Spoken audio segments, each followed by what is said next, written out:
जय श्री कृष्णा, राधे राधे। आप सभी को रेखा का राम राम है और स्वागत है आपका मेरे चैनल पे भक्ति ज्ञान सागर में। और आज हम सुनेंगे मकर संक्रांति के बारे में। मकर संक्रांति के दिन हम कौन कौन से नित्य नियम शुरू कर सकते हैं, इसी के साथ मकर संक्रांति के दिन हमें और क्या क्या करना चाहिए।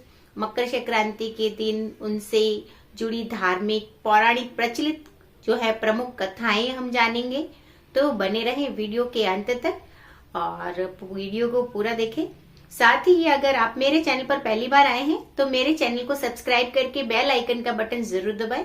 इससे आगे आने वाले सभी व्रत त्योहार के नोटिफिकेशन की जानकारी सर्वप्रथम आपके पास आएगी। तो चलिए सबसे पहले शुरू करते हैं। मकर संक्रांति जो है हिंदू धर्म का एक प्रमुख त्योहार है और ये सूर्य के मकर राशि में प्रवेश करने के उपलक्ष्य में मनाया जाता है। समस्त भारत के अंदर विभिन्न राज्यों में अलग अलग तरह से इसे अलग अलग नामों से पुकारा जाता है, जैसे कि उत्तरायण, माघ बिहू, पोंगल, लोहड़ी, मकर संक्रांति इत्यादि नामों से इसे जाना जाता है। और इस दिन जो है बहुत सी प्रमुख कथाएं प्रचलित हैं जो हम सुनेंगे। मकर संक्रांति के दिन जो है धार्मिक स्थलों पे स्नान का बहुत ही बड़ा महत्व बताया गया है। गंगा स्नान जो है, विशेषकर इसके अंदर गंगा स्नान का महत्व बताया गया है। गंगा स्नान का महत्व क्यों है, इससे जुड़ी एक पौराणिक प्रचलित कथा है। हम उससे जानेंगे कि गंगा स्नान हमें क्यों करना चाहिए।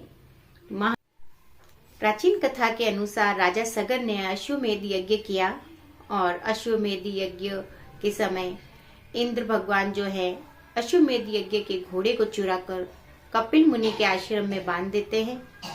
कपिल मुनि के आश्रम में बांधने के बाद में राजा के 60,000 पुत्र जो है घोड़े की तलाश में कपिल मुनि के आश्रम में पहुंचते हैं।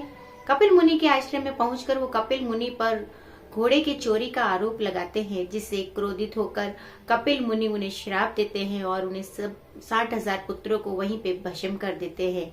सभी राजकुमारों के भस्म हो जाने के बाद उनके वंशज भागीरथ का जन्म होता है और वह कठोर तपस्या करके गंगा को जो है धरती पर लाने में सफल होते हैं।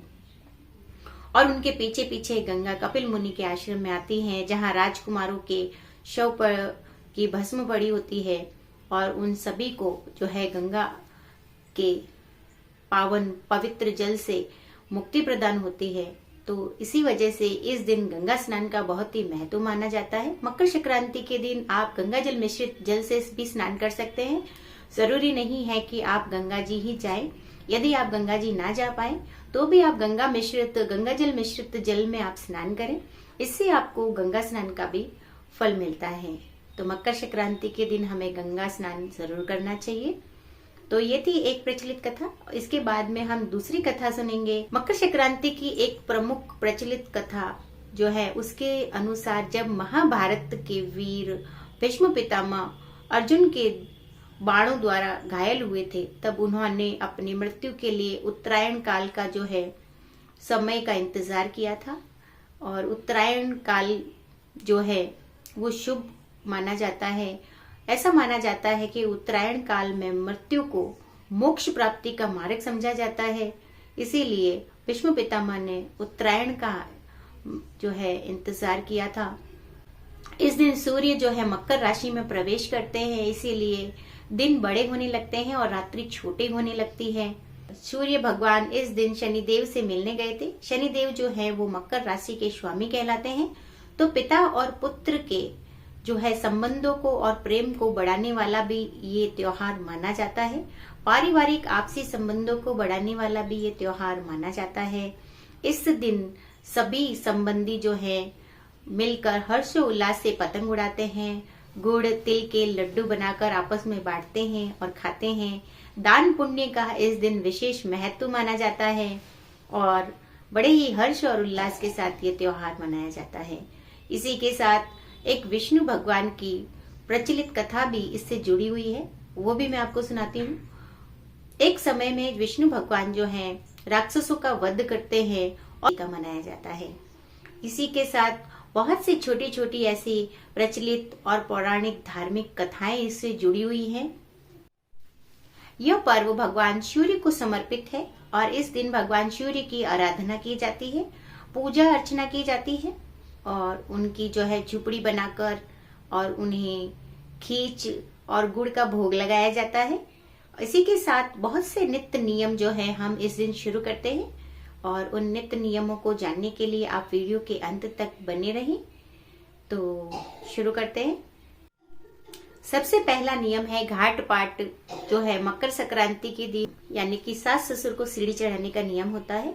इसके अंदर हम जो है सासू और ससुर जी को सीढ़ी चढ़ाते हैं। प्रत्येक पहली सीढ़ी के ऊपर हम नेग रखते हैं और उसी की तरह हर एक सीढ़ी पे जैसे जैसे सीढ़ी ऊपर बढ़ती है वैसे वैसे उस नेक को बढ़ाया जाता है और सास ससुर उस नेक को लेते हुए आते हैं। और इस वक्त जो है हमें कहना चाहिए, चढ़ो सासू जी सीढ़ी चढ़ाऊं और आपका मान बढ़ाऊं। इसी प्रकार ससुर जी के लिए भी बोला जाता है, चढ़ो ससुर जी सीढ़ी चढ़ाऊं और आपका मान बढ़ाऊं। और सास ससुर के पैर छूकर और उनका आशीर्वाद लिया जाता है। इस प्रकार सीढ़ी चढ़ाने का नियम होता है।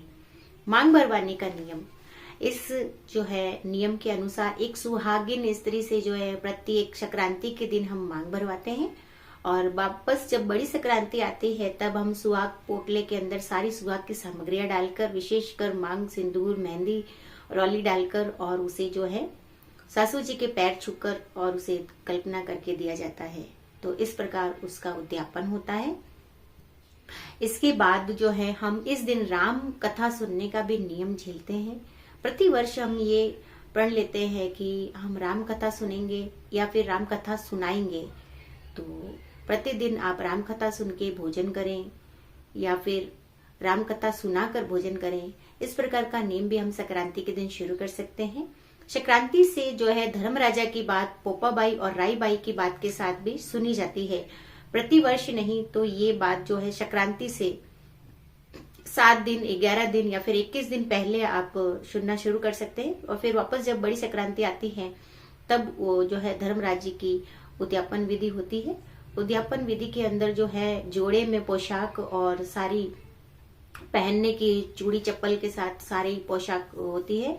धर्मराज जी की जो है सीढ़ी और धर्मराज जी की लाठी और इन सब को चांदी के तारा और ये सब मिलाकर 2 खोपरे के कटोरे में, एक में काले तिल और एक में सफेद तिल, एक के अंदर शक्कर भरकर और दी जाती है ब्राह्मणों को या फिर साध को भोजन कराकर। इस प्रकार इसकी जो है उद्यापन विधि की जाती है। तो प्रत्येक संक्रांति जो है इस संक्रांति से हम ये नियम शुरू कर सकते हैं। धर्म संक्रांति से जो है इस नियम को भी शुरू कर सकते हैं और प्रतिदिन जो है धर्मराज जी की बात सुने। इसके साथ पोपाबाई और राईबाई की भी बात सुननी चाहिए। तीनों कथाएं जो है आपको मेरे चैनल पर मिल जाएंगी। आप वहां जाकर मेरे चैनल पे जाके आप उन्हें सुन सकते हैं और इनका लिंक जो है मैं इस वीडियो के डिस्क्रिप्शन बॉक्स में डाल दूंगी। आप वहां से भी जाके जो है इस कथा को सुनना शुरू कर सकते हैं। तो ये भी नियम है जो हम मकर संक्रांति के दिन शुरू करते हैं। इसके बाद होती है पंत बुआरने की नियम, यानी कि प्रतिदिन हम पंत बुआरते हैं और अगली मकर संक्रांति तक हम ये पूरे वर्ष जो है पंत सुबह उठते ही पंत बुआरते हैं। और पंतवाड़ी माता का गीत है वो भी आपको मेरे चैनल पर मिल जाएगा। आप उसे गाते हुए पंत बुआरे। और अगर आप प्रतिदिन पंत ना बुआर सके तो आप अपने मोहल्ले में जो भी आपके रानी जी आते हैं आप उनको ये कार्य दे सकते हैं कि आपको जो है नित्य नियम से मेरे इस नियम को भंग ना करते हुए आपको प्रतिदिन मेरे इस पंत को बुआरना है मेरे नाम से। और अगले वर्ष जब वापस बड़ी संक्रांति आए तब आप जो है उन्हीं रानी जी को जिनको आपने पंत बुआरने के लिए कहा था उनको आप एक कूंडा और कचरा लेने वाला सुपड़ा और एक झाड़ू, नेग और साड़ी और उसके साथ तो जो भी सुहाग की सामग्रियां हैं वो सब आप डाल के तिल के लड्डू के साथ जो है उन्हें भेंट करते हैं और इस प्रकार जो है पंत बुआरने का उद्यापन किया जाता है। तो ये था पंत बुआरने का नियम। इसी के साथ जो है गायों को चारा और पानी डालने का नियम भी हम शुरू कर सकते हैं, जिससे प्रतिदिन जो है आप गायों को जो है चारा डालें और अपने घर से किसी डोलची में पानी ले जाकर और गायों की कुंडी में पानी डालें या फिर चिड़िया या फिर किसी भी पशु पक्षी को पानी पिलाने का कार्य जो है नित्य नियम आप इसको भी शुरू कर सकते हैं। और इसी के साथ एक प्रतिदिन जो है आप एक गुल्लक लगा दे जिसके अंदर आप प्रतिदिन अपनी जो है 10 रुपए डालने का या फिर 5 रुपए, जो भी आपकी श्रद्धा अनुसार आप पैसे डालना चाहें उसके अंदर शुरू करें। और महीने के अंत में उस पैसों से जो है किसी गरीब की आप मदद कर सकते हैं, उन्हें कुछ भी दिला सकते हैं जो उनकी जरूरत का हो। तो ये नियम भी हमें जो है शुरू करना चाहिए। और इसी के साथ एक और नियम हम शुरू कर सकते हैं। मकर संक्रांति से जो है हम सूर्य को अर्घ देने का भी जो है नियम शुरू कर सकते हैं। और क्योंकि हम सूर्य को मकर संक्रांति के दिन सूर्य की विशेष पूजा मानी जाती है, तो उस दिन उसी की पूजा के साथ हम ये नियम झेल सकते हैं कि प्रतिदिन हम सूर्य को अर्घ देंगे। 12 महीने आप सूर्य को अर्घ दें और 12 महीने पूरे होने के बाद में आपको जो है एक ब्राह्मण को भोजन कराकर और उन्हें यथाशक्ति दान दक्षिणा देकर वस्त्र आभूषण जो है उन्हें दान में दे सकते हैं। इसी के साथ तुलसी को जल देने का नियम भी हम शुरू कर सकते हैं। प्रतिदिन हम तुलसी के समक्ष एक घी का दीपक जलाएंगे, उन्हें कुमकुम और मौली रौली चढ़ाकर और उन्हें जल चढ़ाएंगे। रविवार के दिन जो है तुलसी को जल नहीं चढ़ाया जाता है। रविवार अमावस्या के दिन जो है तुलसी को जल नहीं चढ़ाना चाहिए और इसके अलावा आप कभी भी तुलसी जी को जल चढ़ा सकते हैं। तो ये सब थे संक्रांति के नियम। और आपको ये नियम कैसे लगे और इनमें से आप कौन सा नियम जो है शुरू करने वाले हैं, आप मुझे कमेंट बॉक्स में जरूर बताएं। इसी के साथ जो है आपको मेरा वीडियो अच्छा लगा हो तो आप इसे शेयर अवश्य करें और आपका दिन शुभ और मंगलमय हो। इसी कामना के साथ आप सभी को मकर संक्रांति की बहुत बहुत हार्दिक शुभकामनाएं। मिलते हैं हमारे अगले वीडियो में अगली जानकारी के साथ। तब तक के लिए जय श्री राधे कृष्णा दोस्तों। राधे राधे।